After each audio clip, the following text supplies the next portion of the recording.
Et avec nous, Yasmine Chamy. Bonjour, merci de répondre à nos questions depuis Casablanca. Vous êtes anthropologue, écrivaine. Première question déjà, quel regard portez-vous sur ces manifestations de jeunes Marocains? Est-ce qu'elles étaient prévisibles? Écoutez, elles étaient à la fois prévisibles et imprévisibles dans leur forme. Prévisibles parce que le Maroc est engagé dans des investissements structurels très très importants autour du projet de la Coupe du Monde. Une importance considérable est accordée à cet événement et ces investissements sont accompagnés d'une série de mesures qui précarisent, en fait, qui gentrifient les villes forcément pour accueillir en fait le public, mais qui aussi donc précarisent les plus vulnérables et les réseaux sociaux enfin, regorgent d'images de personnes évacuées de leur maison, de leur d'habitat informel en fait, hein, pour pouvoir permettre la gentrification des villes. Ça, c'est un premier point.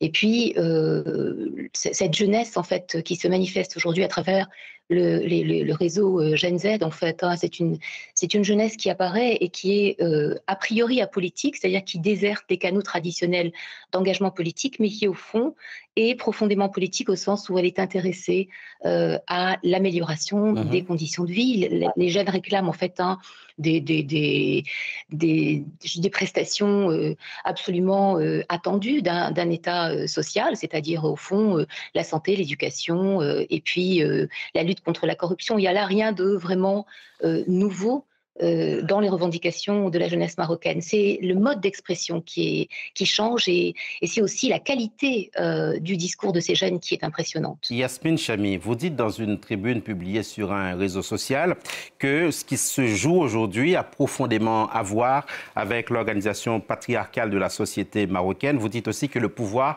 est entre les mains d'hommes qui jouissent de droits et qui en pratiquent l'abus en toute impunité. Est-ce que vous pouvez nous expliquer? Bien, la société marocaine, c'est effectivement une société patriarcale où le pouvoir est massivement détenu quand même par les hommes, bien que nous ayons quelques femmes ministres qui font pour la plupart un travail assez remarquable.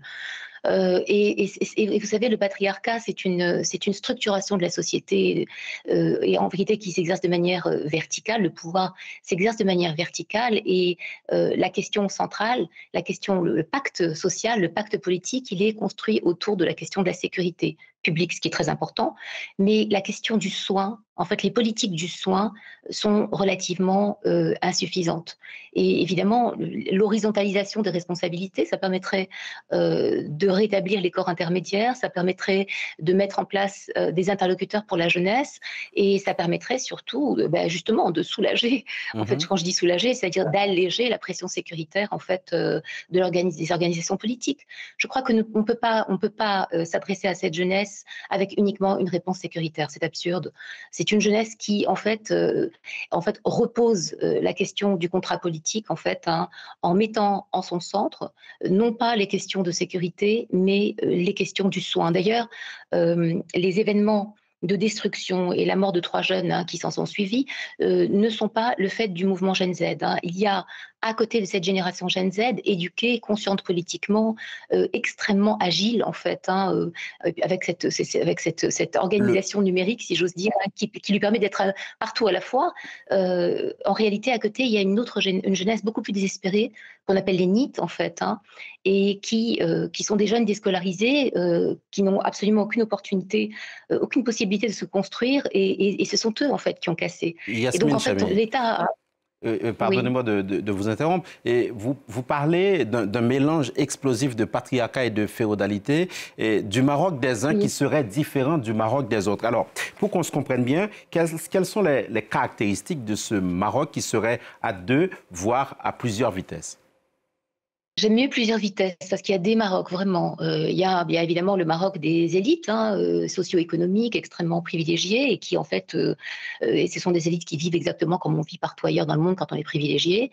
Et puis il y a des autres Marocs. Alors il y a le Maroc des classes moyennes urbaines et puis des milieux populaires urbains qui trouvent encore à se débrouiller dans les grandes villes parce qu'il y a toujours des occasions de travailler, il y a des occasions de se réunir, il y a des lieux pour se divertir, quels que soient les budgets. Et puis vous avez le Maroc aussi des zones enclavées et là c'est un Maroc oublié, où on vit de manière extraordinairement précaire et où les possibles d'avenir sont bouchés.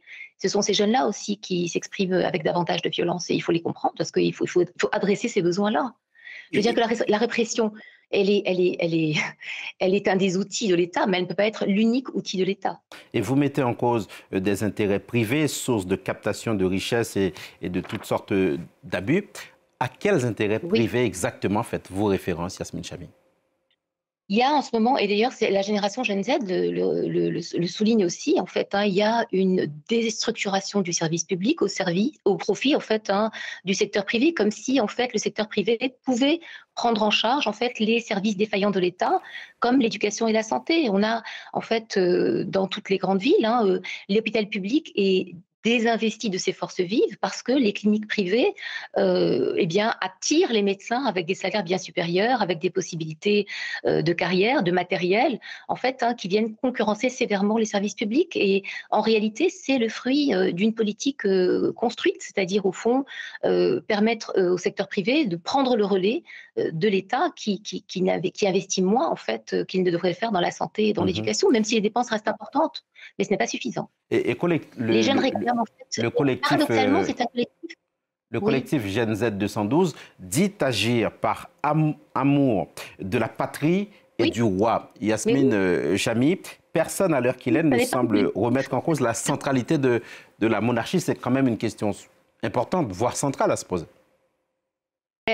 C'est pas une question pour ce collectif, en tout cas, il n'y a absolument aucune volonté de déstabiliser ni la monarchie ni l'État. Il y a au contraire une revendication de pouvoir en fait dialoguer directement avec le roi Mohammed VI, et il demande en plus un renforcement des compétences de l'État et d'un État en fait qui prenne soin de ses concitoyens. Il n'y a que ça en fait, hein. En réalité, ce n'est pas du tout une génération qui veut détruire, c'est une génération qui demande à construire. Et le paradoxe, c'est d'y répondre justement par la violence, c'est absurde, par la répression. En réalité, il faut établir un dialogue. Et c'est une mutation profonde de l'État marocain qu'exige cette jeunesse. En réalité, c'est un nouveau contrat politique, hein, qui est attendu par les jeunes, où à la répression, il faut substituer la capacité à entendre, à écouter, à proposer des solutions qui soient des solutions de terrain, en fait, et qui répondent aux attentes des jeunes. Il ne faut pas oublier quand même que ce mouvement a explosé au Maroc juste après la mort de 8 jeunes femmes en couche, en fait, hein, à l'hôpital Hassan II d'Agadir. Et donc, ça renvoie à la question de la mortalité quand même maternelle, qui se situe à 700 pour 100 000, ce qui est encore considérable, hein, pour un pays comme le Maroc. Donc voilà, il y a des questions sociales urgentes qu'il faut adresser correctement. Mais non, il n'y a pas de remise en question du régime, il n'y a pas d'instabilité politique au sens où vous l'entendez, c'est-à-dire d'instabilité institutionnelle. Il y a des revendications sociales claires. Les jeunes ont appelé à la démission du gouvernement. C'est l'information la plus fraîche que nous ayons. Ce mouvement, Yasmine Chami, fait écho à ce qui a pu se passer au Népal, en Indonésie ou à Madagascar. Quel regard est-ce que vous portez sur ces mouvements de jeunes? Est-ce qu'ils peuvent faire tache d'huile? Moi, je pense que oui, parce que ce sont des mouvements, en fait, on s'est un petit peu gargarisé avec l'idée d'une jeunesse qui serait absorbée par les réseaux sociaux, brainwashée, sans aucune intelligence politique ni aucun engagement social. On se rend bien compte que ce n'est pas vrai. Au contraire, en fait, hein, l'outil numérique ici, il est investi de manière extrêmement intelligente et audacieuse, et il brouille, en fait, les codes de la représentation politique traditionnelle.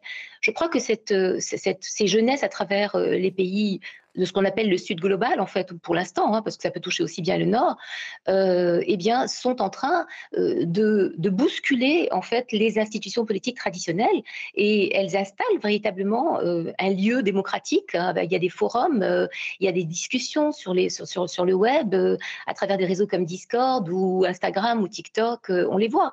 Et en réalité, je crois que c'est une nouvelle manière d'investir le politique pour aussi échapper à la répression.